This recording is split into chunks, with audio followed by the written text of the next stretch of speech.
വൈകുന്നേരം അങ്ങനെ സ്കൂൾ വിട്ട് മക്കൾ വന്ന സമയത്ത് എനിക്ക് നല്ല പനിയായിരുന്നു. അങ്ങനെ പനി എന്ന് പറഞ്ഞാലും ചെറുത് കേൾക്കില്ല. മണിക്കൂട്ടൻ എൻ്റെ കൂടെ അങ്ങനെ കളിക്കും. അതെല്ലാം കഴിഞ്ഞ് ഇങ്ങനെ നിൽക്കുമ്പോൾ വൈകുന്നേരത്തൊരു ചായ കൂടി ഉണ്ട്. മാള് വന്ന് വൈകുന്നേരം ഒരു ചായ എല്ലാം വെച്ച്, ചായയും പഴം പുഴുങ്ങിയതും നല്ല ചൂടുണ്ടായിരുന്നു. അതും ഇങ്ങനെ കഴിച്ച് ഇങ്ങനെ ഇരിക്കുമ്പോൾ എന്നെ കുറേ നേരം പറയുന്നു കാണിക്കാൻ പോകുന്നു പനി ആയതുകൊണ്ട്. അങ്ങനെ അതെല്ലാം പഴമൊക്കെ തിന്ന് ഇങ്ങനെ ഇരിക്കുകയായിരുന്നു. അങ്ങനെ അതെല്ലാം കഴിഞ്ഞ് ചൂടുകൊണ്ട് തിന്നാൻ പറ്റുന്നില്ല, ഭയങ്കര ചൂടാണ്. ഞാൻ കുറച്ച് നേരം കിടക്കട്ടെ എന്ന് പറഞ്ഞാൽ അങ്ങനെ പോയി കിടന്നു നോക്കുമ്പോൾ പറ്റുന്നില്ല, ഭയങ്കര മേലും കൈയും വേദന.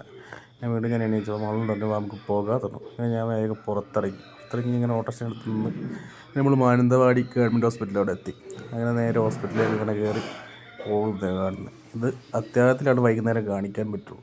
അങ്ങനെ കാണിച്ചിറങ്ങി ചെറിയ 2 മരുന്ന് എഴുതി തന്നു. അങ്ങനെ മരുന്ന് മേടിക്കാൻ വേണ്ടിയിട്ട് മാളോടെ നിൽക്കുന്നതാണ് കാണുന്നത്.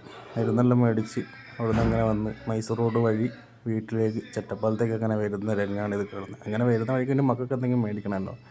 കഴിഞ്ഞ് നേരെ വീട്ടിൽ വന്ന് കാലിന് ഭയങ്കര വേദന. അപ്പോൾ ചെറുത് പിന്നെ എന്നോട് അങ്ങനെ തന്നെ ഏത് നേരവും എൻ്റെ പുറകെ നടക്കും. അങ്ങനെ കാലൊക്കെ തിരുമ്മിത്തിരിയാണ് മസിൽ